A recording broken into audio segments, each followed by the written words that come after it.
ათონის წმინდამთა. მწვერვალზე ასასვლელად ორი გზაა. ათონის ნახევარკუნძულის სამხრეთ-დასავლეთით მდებარე წმინდა ანას სავანედან ან სამხრეთ-აღმოსავლეთით მდებარე დიდი ლავრას მონასტრის მხრიდან.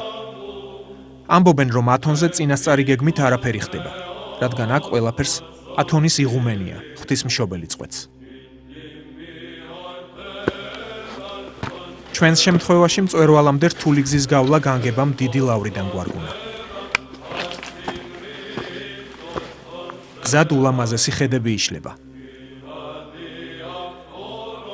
3 კილომეტრის ქვააღმართიანი მანძილის გავლის შემდეგ ხვდებით საგზაო ნიშნებს, რომლებიც კიტებისკენ მიმართულებას მიანიშნებენ.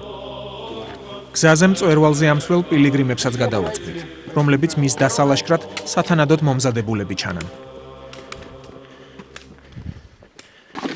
რთული გზის გავლა სამშენებლო მასალით დატვირთულ ჯორცხენებსაც უწევთ, რადგან ამჟამად იქ ფერიცვალების ეკლესიის რეკონსტრუქცია მიმდინარეობს.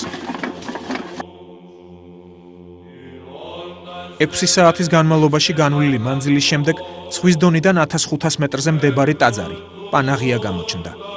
მომლოცველებს აქ დასვენება და ღამის გათევაც შეუძლიათ. შებინდებასთან ერთად ამინდიც იცვლება, თუმცა პანაღიაში ბუხარი გიზგიზებს. გადაღლილი პილიგრიმები მცირედი საგზლით ტრაპეზობენ და მთაზე ასასვლელად ემზადებიან. ჩვენ ახლა ათონის მთაზე პანაღიაში ვიმყოფებით. აქ 20-მდე მომლოცველი ეტევა, მიუხედავად იმისა, რომ ელექტროენერგია არ არის, მათთვის ეს სულაც არ არის მნიშვნელოვანი. ბევრად მნიშვნელოვანი მათთვის მთის მწვერვალის მოლოცვაა, ღამის ლიტურგიის შემდეგ კი ზიარება. დილის 4 საათი. მომლოცველები მთის მწვერვალზე ასასვლელად ემზადებიან. გარეთ სიცივე და წვიმაა, ამიტომ ეკიპირება საგანგებოა. მწვერვალი.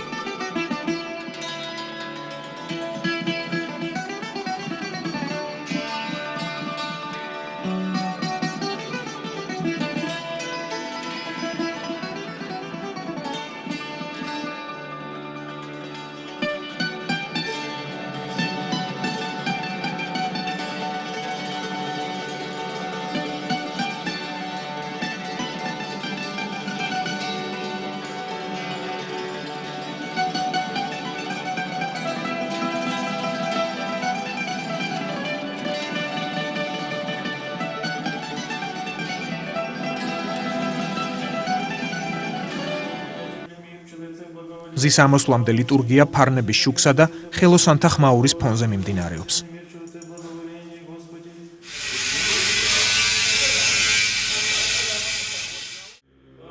ჩვენ კი მწვერვალამდე ციცაბო აღმართს გამთენიისას ავუყვებით.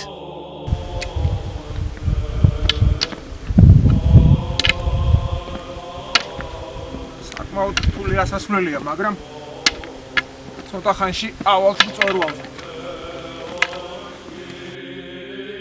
ზღვის დონიდან 2033 მეტრი. დილით ფაფუკი ღრუბლები აქ ისეთ ფონს ქმნიან, რომ ათონის წმინდამთა და ზეცა ერთმანეთს ერწყმის. ჩვენ ახლა ათონის წმინდამთის მწვერვალზე ვიმყოფებით. მე მინდა საქართველოს კათოლიკოს პატრიარქს, უწმინდესა და უნეტარეს ილია მეორეს დღეგრძელობა უსურვო. სრულიად საქართველოს ფარავდეს ღვთისმშობელი. და კიდევ ერთი. საქართველოს ყოველთვის ყოფდა ათონის წმინდამთასთან ურთიერთობა. და სიმბოლურად მე მინდა ქართული დრო შეგავშალო.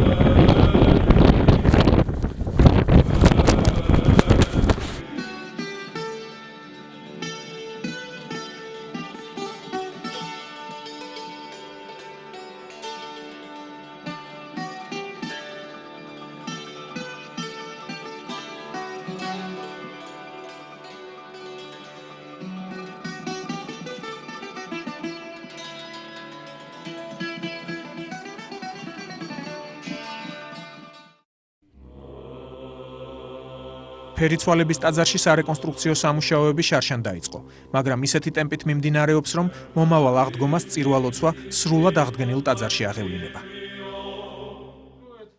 შარშანდელთან შედარებით აქ ბევრი რამ შეიცვალა. ეს ოსტატები ისე მუშაობენ, რომ ტაძარი თითქმის დასრულებულია.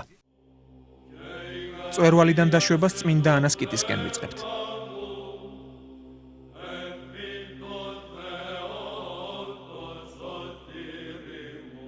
გზად ადგილობრივი სამთო ტრანსპორტით მთისკენ მიმავალი ბერები გვხვდება.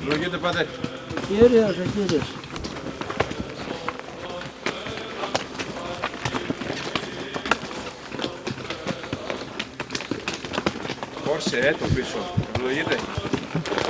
Forse grazie. Forse è un buon nome. Tocca anche anni. Forse grazie.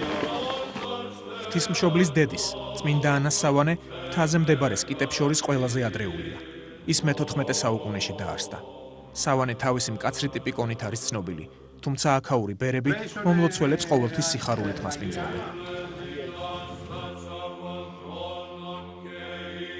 სავანეში უდიდესი სიწმინდე, ღვთისმშობლის დედის, წმინდა ანას ფეხის ტერფის ნაწილია დავანებული. ღვთისმსახურმა სიწმინდის გადაღების კურთხევა მოქცა.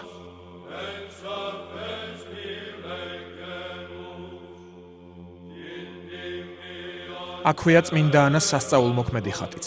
ის უშვილო წყვილთა შემწია.